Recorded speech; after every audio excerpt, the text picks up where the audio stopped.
नमस्कार अनि स्वागत छ यहाँलाई मेरो किचन युट्युब च्यानलमा। आज चाहिँ मैले यहाँहरूमा चाहिँ मिठो चाउमिनको रेसिपी लिएर आएको छु। आशा छ यहाँहरूलाई पनि मन पर्नेछ। सुरु गरौँ है त बनाउन। चाउमिन बनाउनको लागि मैले चाहिँ मोटोवाला नुडल्स लिएको छु। ग्यास अन गरेर प्यान बसाइसकेको छु। पानी उम्लिन थालिसकेको छ। यसमा चाहिँ म थोरै कलरको लागि बेसारलाई राख्छु। पानी पनि उम्लिन थालिसकेको छ। अब म माथिबाट सबै नुडल्सलाई राख्छु। नुडल्स राखिसकेपछि अब म एकैछिन यसलाई चलाउँछु।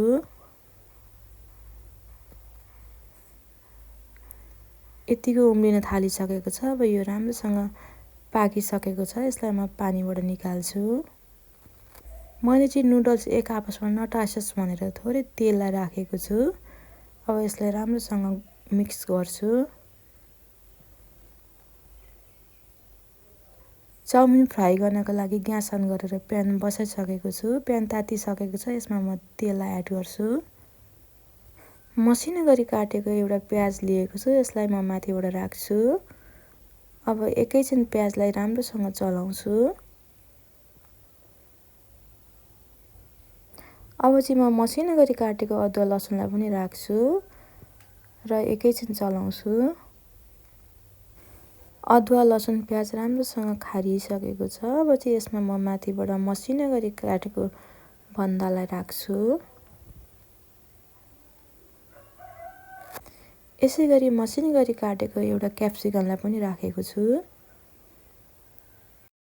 थोरै गाजरलाई पनि राखेको छु र आधा कप चना मटरलाई राखेको छु। अब एकैछिन राम्रोसँग चलाउँछु। स्वादअनुसार नुनलाई पनि राखेको छु। अब फेरि एकैछिन नुन लाग्ने गरी चलाउँछु। राम्रोसँग फ्राई भइसकेको छ। अब माथिबाट मैले चाहिँ प्याजको पत्तालाई राखेको छु। हजुरहरूलाई मन पर्दैन भने नराख्न पनि सक्नुहुनेछ। एकैछिन राम्रोसँग चलाउँछु। सबै भेजिटेबलहरू राम्रोसँग मिक्स भइसकेको छ। अब चाहिँ म माथिबाट अघि तयार पारेको नुडल्सलाई राख्छु।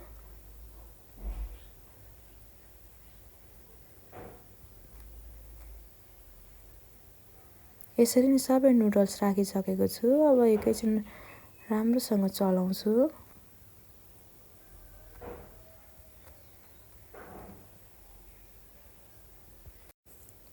अब चाहिँ म माथिबाट ससलाई राख्छु।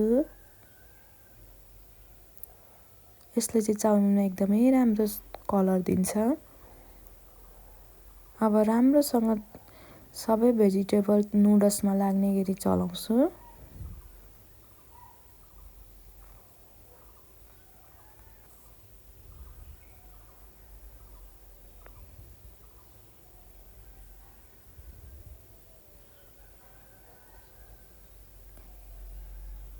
राम्रोसँग मिक्स भइसकेको छ। अब चाहिँ म यसमा थोरै चाउमिन मसलालाई एड गर्छु र एकैछिन राम्रोसँग चलाउँछु। फेरि पनि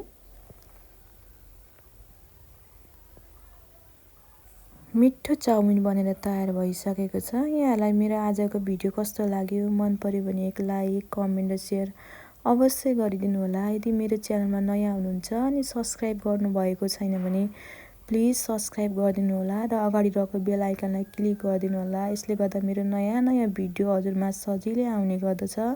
यस्तै नयाँ रेसिपी लिएर अर्को भिडियोमा आउने नै छु। यहाँहरूको दिन शुभ रहोस्।